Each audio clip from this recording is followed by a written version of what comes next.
Nabi Khidir dikenal sebagai salah satu nabi utusan Allah yang diceritakan dalam berbagai ayat Al-Quran maupun hadis sahih. Keberadaan Nabi Khidir hingga kini pun masih menjadi misteri. Kendati demikian, banyak muslim yang mempercayai bahwa Nabi Khidir masih hidup hingga sekarang. Khidir dijelaskan melalui surat Al-Kahfi ayat 60-82. Diceritakan bertemu dengan Nabi Musa dan memulai perjalanan hidup yang penuh pelajaran. Kisah ini bermula ketika Nabi Musa berdiri di depan kumpulan orang Bani Israel dan kemudian ia ditanya, "Siapakah orang yang paling berilmu?" Lalu Musa menjawab, "Aku."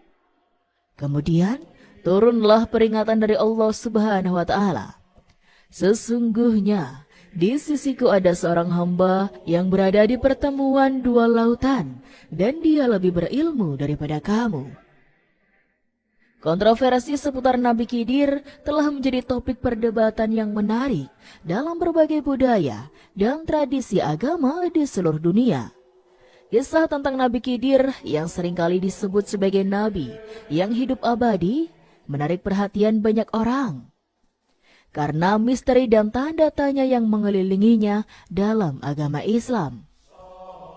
Nabi Khidir dianggap sebagai salah satu nabi yang hidup abadi, yang mendapat kebijaksanaan dan pengetahuan langsung dari Allah Subhanahu wa Ta'ala.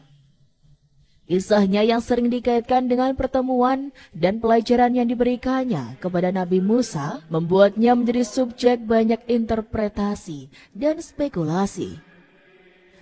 Dalam kesempatan kali ini, kita akan menjelajahi sejarah dan kontroversi yang mengelilingi Nabi Khidir supaya kita dapat lebih memahami peran dan arti penting dari tokoh ini dalam warisan agama Islam.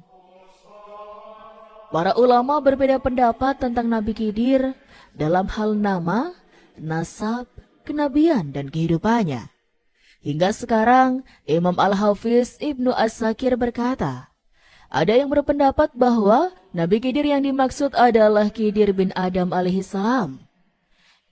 Imam Abu Hatim Sahal bin Muhammad bin Utsman As-Syajani, beliau berkata, aku mendengar dari guru-guru kami, di antaranya adalah Abu Ubaidah, dan yang lainnya berkata, anak keturunan Nabi Adam yang paling panjang umurnya adalah Khidir alaihissalam. Yang nama lengkapnya adalah Hidron bin Qabil bin Adam alaihissalam.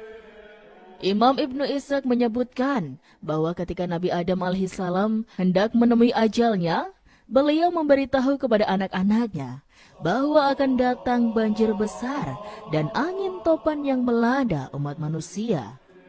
Nabi Adam berpesan kepada anaknya bahwa jika hal itu terjadi, hendaklah mereka membawa jasadnya bersama mereka di dalam kapal dan menempatkannya kembali di tempat pemakaman yang telah ditentukan kepada mereka. Ketika kapal berlabuh di daratan, Nabi Nuh alaihissalam memerintahkan kepada anak-anaknya agar pergi membawa jasad Nabi Adam lalu menguburkannya di suatu tempat sesuai wasiat Nabi Adam sebelum wafatnya. Mereka berkata, sesungguhnya di daratan tidak ada seorang manusia pun kecuali hanya binatang buas. Meskipun begitu, Nabi Nuh tetap bermotivasi dan memberi semangat kepada mereka untuk melaksanakan wasiat Nabi Adam. Selanjutnya, Imam Ibnu Abbas berkata, sesungguhnya Nabi Adam mendoakan panjang umur bagi siapa saja yang mengiringi dan menguburkan jenazahnya. Nabi Khidir lalu melaksanakan wasiat Nabi Adam. Allah Subhanahu wa Ta'ala mengabulkan doa Nabi Adam dan memperkenankan Nabi Khidir yang menguburkan jenazah Nabi Adam menjadi panjang umurnya, dan ia akan hidup sesuai dengan yang dikehendaki Allah Subhanahu wa Ta'ala. Imam Ibnu Qutaibah menyebutkan di dalam kitabnya Al-Ma'arif dari Wahab bin Munabi bahwa Nabi Khidir yang sebenarnya adalah Balya. Ada yang mengatakan bahwa namanya adalah Balya bin Mulkan, bin Falir, bin Abir, bin Salir, bin Asyafahsyad, bin Sa, bin Nuh alaihissalam. Ada ulama berpendapat bahwa Nabi Khidir adalah putra Fir'aun, ayah angkat Nabi Musa alaihissalam. Namun, pendapat ini dianggap gharib atau aneh. Awal kisahnya menceritakan bahwa Khidir adalah salah satu orang terhormat dari kalangan Bani Israel. Beliau menyukai dunia kerahiban. Suatu ketika, beliau menemui seorang rahim di tempat ibadah yang mengajarkan Islam kepadanya. Setelah Khidir dewasa, lalu beliau dinikahkan oleh ayahnya dengan seorang wanita. Beliau mengajari istrinya tentang Islam dan berpesan agar istrinya tidak memberitahukan apa yang diajarkannya itu kepada orang lain. Namun, Khidir adalah orang yang tidak berhasrat kepada wanita, sehingga ia tidak mempunyai seorang anak. Karena itu, Khidir menceraikan istrinya. Nabi Khidir kemudian pergi hingga sampai ke suatu pulau yang terletak di tengah lautan. Khidir berpapasan dengan dua laki-laki pencari kayu dan kedua laki-laki itu melihatnya. Alhasil, laki-laki yang menyebarluaskan kabar pertemuannya dengan Khidir dibunuh.